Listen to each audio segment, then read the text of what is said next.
चंद्रयान-3 की लॉन्चिंग 14 जुलाई 2023 की दोपहर 2:35 पर हुई। 4:15 पर लॉन्च व्हीकल मॉड्यूल 3 यानी LVM-3 रॉकेट चंद्रयान-3 से अलग हो गया। चंद्रयान तो चंद्रमा की तरफ अपनी यात्रा में आगे बढ़ गया, लेकिन रॉकेट कहाँ गया? इस सवाल का जवाब जानने के पहले जानते हैं क्या था इसरो की लॉन्चिंग के बाद अगले 4:15 की प्लानिंग। लॉन्च के ठीक बाद रॉकेट आधा किलोमीटर प्रति सेकंड की रफ्तार से उड़ा। करीब 1.25 मिनट बाद वो 44 किलोमीटर ऊपर था। गति थी 1.78 किलोमीटर प्रति सेकंड, यानी करीब 1.25 किलोमीटर की दूरी वो हर सेकंड पूरी कर रहा था। इसरो के इस ग्राफिक्स में बताया गया कि किस समय रॉकेट का कौन सा हिस्सा अलग हुआ, कितनी ऊंचाई पर अगले 14 मिनट तक गति बढ़ती रही। अंतिम समय जब रॉकेट ने चंद्रयान-3 को उसकी 179.192 किलोमीटर ऊंची ऑर्बिट में छोड़ा, तब रॉकेट की गति 10.27 किलोमीटर प्रति सेकंड थी। LVM-3 रॉकेट ने अपना काम पूरा कर दिया था। वो चंद्रयान-3 को उसकी तय कक्षा में पहुंचा चुका था। चंद्रयान-3 तो आगे की यात्रा के लिए निकल गया, पर रॉकेट कहां गया? चंद्रयान-3 को ले जाने वाले रॉकेट का पहला हिस्सा जो धरती पर गिरा, वो है उस रॉकेट के निचले हिस्से में किनारों की तरफ लगे स्ट्रैप ऑन। इसे इसरो ने नाम दिया था S-200। यह रॉकेट से करीब 2 मिनट 7 सेकंड के बाद 62.17 किलोमीटर पर अलग हुए। उस समय तक रॉकेट मुड़ना शुरू होता है। स्ट्रैप ऑन की लंबाई 26.22 मीटर होती है। 62 किलोमीटर ऊपर रॉकेट का पहला हिस्सा अलग हुआ था। आप रॉकेट के लॉन्च वीडियो में इनको अलग होते देख सकते हैं। यह हिस्सा कारमाइन लाइन के नीचे रॉकेट से अलग हुआ है, यानी 100 किलोमीटर ऊंचाई से नीचे। इसके मायने ये होते हैं कि स्ट्रैप-ऑन्स बंगाल की खाड़ी में ही कहीं गिरे होंगे, जिन्हें जल्द ही नौसेना या भारतीय तटरक्षक बल खोज लेगी।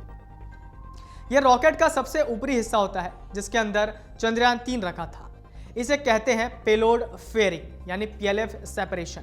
यानी अब चंद्रयान-3 रॉकेट के कोर स्टेज L110 के साथ अंतरिक्ष की यात्रा कर रहा है, लेकिन उसके ऊपर हीट शील्ड की कवरेज नहीं है।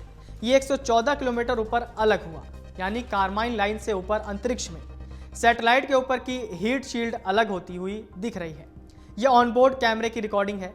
वहां पर ग्रेविटी का असर कम होता है। असल में जीरो ग्रेविटी होती है।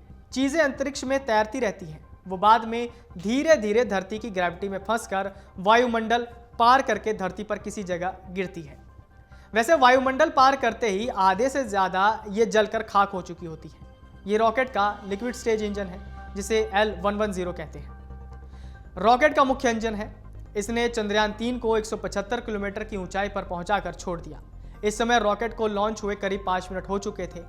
वो अब अंतरिक्ष में तैर रहा है। कुछ समय बाद वो धरती की ग्रेविटी में आकर जमीन पर गिरेगा। यह रॉकेट का लिक्विड स्टेज इंजन है, जिसे L110 कहते हैं। यह रॉकेट का मुख्य इंजन है। इसने चंद्रयान-3 को 175 किलोमीटर की ऊंचाई पर पहुंचाकर छोड़ दिया। इस समय रॉकेट को लॉन्च हुए करीब 5 मिनट हो चुके थे। यहाँ चंद्रयान-3 आगे की यात्रा के लिए निकल जाता है। इसरो वैज्ञानिक उसकी कक्षा को सेट करने के लिए यान का इंजन यानी थ्रस्टर्स चालू करते हैं, लेकिन क्रायोजेनिक इंजन पीछे अंतरिक्ष के वैक्यूम में तैरता रहता है, उसी गति में जिस गति में उसने चंद्रयान-3 को छोड़ा था। अब यह हिस्सा अंतरिक्ष में है। इसे आने में थोड़ा समय लगेगा। इसरो वैज्ञानिक और दुनिया भर के साइंटिस्ट किसी भी रॉकेट लॉन्च के बाद उसके हिस्से पर नजर रखते हैं। रॉकेट के हिस्सों पर नजर रखने का फायदा यह होता है कि वो कब और कहां गिरेगा, इसकी भविष्यवाणी की जा सके, ताकि जब रॉकेट के हिस्से जो अंतरिक्ष में है वो वायुमंडल पार करके नीचे आए तो किसी को नुकसान ना हो। ये किसी के घर, किसी विमान, जहाज या आबादी वाले इलाके में न गिरे।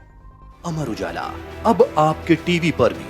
अपने स्मार्ट टीवी पर YouTube पर सर्च करें अमर उजाला, चैनल सब्सक्राइब करें और देखें ताजा खबरें, वो भी HD क्वालिटी में। और हाँ, बेल आइकन दबाना ना भूलें, ताकि हर खबर हो आपके घर। अमर उजाला, निष्पक्ष, निर्भीक, निरंतर।